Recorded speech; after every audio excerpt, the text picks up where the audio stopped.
अस्सलामुअलैकुम। उम्मीद करते हैं आप सब खैर खैरियत से होंगे। औलाद सबके लिए नेमत होती है और हर कोई चाहता है अपने बच्चों को खिलाए। यहाँ पर एक ऐसी मशहूर अदाकारा की बात करने लगे हैं जिनका घर खुशियों से गूंज रहा था। नन्हे मेहमान की आमद की तैयारियां चल रही थी और मिठाई बांटने की ख्वाहिश थी, मगर कौन बाप चाहेगा कि उसकी औलाद को उठाते उठाते अपनी औलाद खो डाले। यहाँ पर आपको एक ऐसे अदाकार के बारे में बताएंगे जो इतने टैलेंटेड, इतने अच्छे इंसान हैं। उनके टैलेंट को, उनके काम को लोग बेइंतहा पसंद भी करते हैं और प्यार भी करते हैं। कौन है ये, इनके बारे में इस वीडियो में बताएंगे आपको। उससे पहले आपसे रिक्वेस्ट है कि अगर आप हमारे चैनल पर अभी न्यू हैं तो इसे सब्सक्राइब कर लीजिए और साथ में मौजूदा बेल आइकन को जरूर प्रेस कर दीजिए ताकि शोबिज़ इंडस्ट्री से आने वाली हर नई खबर का नोटिफिकेशन आपको मिल सके। अगर आपको वीडियो पसंद आए तो इसको लाइक जरूर कीजिए।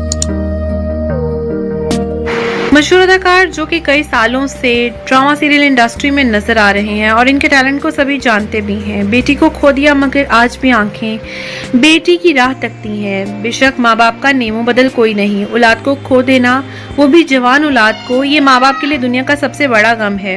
ये अदाकार जो आज भी हंसता चेहरा लेकर सबके सामने आते हैं, इनकी बेटी को लेकर लोग काफी ज्यादा बातें कर रहे हैं और जानना चाहते हैं कि आखिर कौन है इनकी बेटी। तो आपको बताती चलूं कि ये अदाकार ने आज तक अपनी बेटी या किसी भी फैमिली फीमेल मेंबर की तस्वीर कभी शेयर नहीं की। ये हमेशा अकेले ही नजर आए हैं। इनके बेटे ने अदाकारी में कदम रखा मगर फिर कभी दोबारा इस जानिब नहीं बढ़े। हम यहाँ पर बात करें पाकिस्तान शोबिज़ इंडस्ट्री के बहुत टैलेंटेड, कामयाब तरीन अदाकार सैयद मोहसिन गिलानी की। सैयद मोहसिन गिलानी तकलीफ दे लम्हा आज मैं अपने देखने वालों को बताऊं। जब बेटी की शादी हुई, जब मैं रुखसत कर रहा था, वो मेरे कंधे से लग के जब रो रही थी, जब वो मेरे कंधे से हटी है तो उस वक्त लगा कि जमीन पैरों तले से सरकी। फिर क्या हुआ, मेरी बेटी मां बनने वाली थी तो उसने कहा अब्बू आप आएंगे, हॉस्पिटल में मेरे साथ जाएंगे, आपने मेरी बेटी को पहले गोद में उठाना है, उसको प्यार करना है और आपने उसको मेरे बाजू पे रखना। मैं और मेरी बीवी हम इस्लामाबाद चले गए। लेबर रूम के बाहर मैं खड़ा हुआ था तो उसने कहा मुबारक हो, नवासी हुई है। अब मुबारकबादी का सिलसिला शुरू हो गया। फिजा मेरी बेटी को लेके वो कमरे में आते हैं। उस कमरे में न ब्लड प्रेशर चेक करने वाला कोई आला है, न हार्ट बीट चेक करने वाला कोई आला है, कुछ भी नहीं था। मैंने उस डॉक्टर से कहा देखिए ये क्या हो, कहने लगे कि प्लीज आप बाहर जाएं, आपका काम नहीं है। बाहर चला गया। थोड़ी देर बाद मुझे बीवी ने कहा कि मेरी बेटी की हालत बिगड़ गई है, आप आओ। अब मैं गया हूं, वो अपनी मौत का वाकया बता रही है। वो बता रही है कि मेरी टांगों से जान निकल चुकी है, अब मेरे हाथ और बाजू खत्म हो रहे हैं, मेरी आंखें खत्म हो रही हैं, मुझे दिखाई देना बंद हो रहा है, मैं मर रही हूं, मैं खत्म हो रही हूं, मुझे कोई बचा सकता है? अब बताएं एक बाप क्या कर सकता है? मैं आवाज देता रहा फातिमा फातिमा। तो इमरजेंसी में ले गया। इमरजेंसी बहुत दूर थी। इमरजेंसी पे पहुंचे लेकिन मेरी समझ में आता है कि देर हो चुकी थी। मैंने कहा मुझे देखने दो, बेटी को एक नजर देखने दो। कहने लगे नहीं बस अभी सब ठीक हो जाए। मुझे एक अजीब सी फीलिंग हुई कि पूरे का पूरे वार्ड खाली करवा दिया गया, लवाहिकीन को बाहर निकाल दिया गया, इमरजेंसी के सारे खाली कर दिए गए। शायद कहीं उनके ज़हन में ये था फिजा कि ये शोबिज़ का आदमी है, अगर इसने रिएक्ट किया तो बहुत खतरनाक करेगा।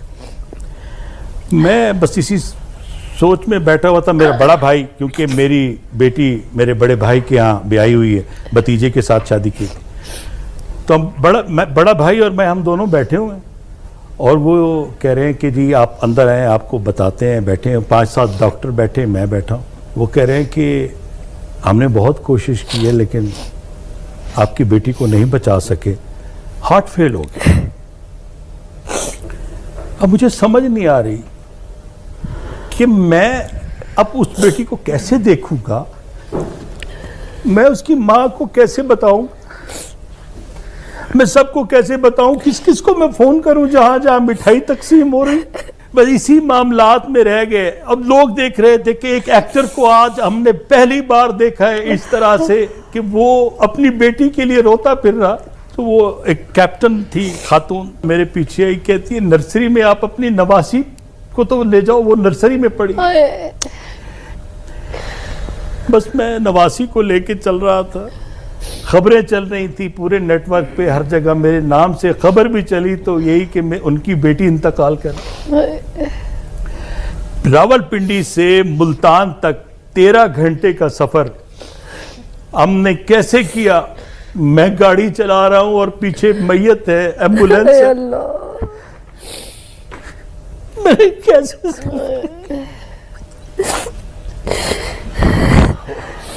वो बाप कैसे गाड़ी चला सकते हैं?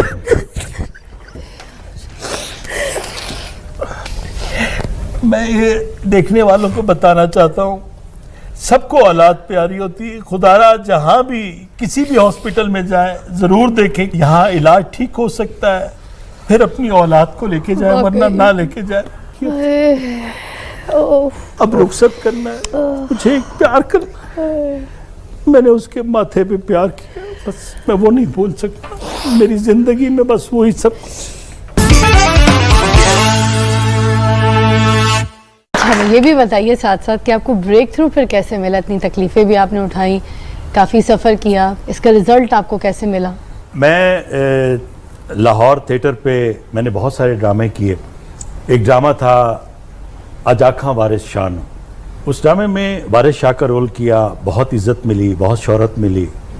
फिर मामा पाकिस्तानी, उसमें एक रिटायर्ड फौजी का कैरेक्टर था, वो किए। फिर तमासील, जिसे मैं अपनी ज़िंदगी से निकाल ही नहीं सकता। सैयद अफजाल अहमद वो शख्स हैं जिन्होंने पाकिस्तान के अंदर एक सही थिएटर जो ड्रामा है वो लोगों को बताया कि ड्रामा क्या होता है। बिल्कुल तमासील। और 5 साल मैंने लगातार तमासील में काम किया। क्या बात है। और उसमें जन्म जन्म की मैली चादर, ये तेरे कमाल के बंदे, मीटर तेरा बिल मेरा, और इस तरह के बेशुमार अच्छे अच्छे ड्रामे जो बहुत लंबी देर तक चलते रहे। और जन्म जन्म की मैली चादर तो एक ऐसा ड्रामा है जिसका एशिया के अंदर 3 साल तक मुसलसल एक जगह पे चलने वाला वो वाहिद ड्रामा है, और उसका जिक्र बीबीसी लंदन में भी हुआ 10 मिनट का। उसके बाद टीवी पे दश्त ड्रामा, मैंने अतीका ओडो के वालिद का रोल किया, सरदार हमजा सलारी। हाँ जी। मुझे आज तक हमारी पाकिस्तान की बहुत बड़ी फनकारा सबिया खानम साहबा जी, 28 साल पहले की बात कर रहा हूँ। हाँ। मैंने ब्लैक शर्ट और ब्लैक जीन पहनी हुई थी, तो वो कराची एयरपोर्ट पे कह रही थी आबिद ये लड़का सरदार का रोल कर लेगा। तो उन्होंने कहा ये खतरनाक एक्टर है, ये जब गेटअप में आएगा तो अपना कैरेक्टर बहुत खूबसूरती से करेगा। तो पहला सीन मेरा सबिया खानम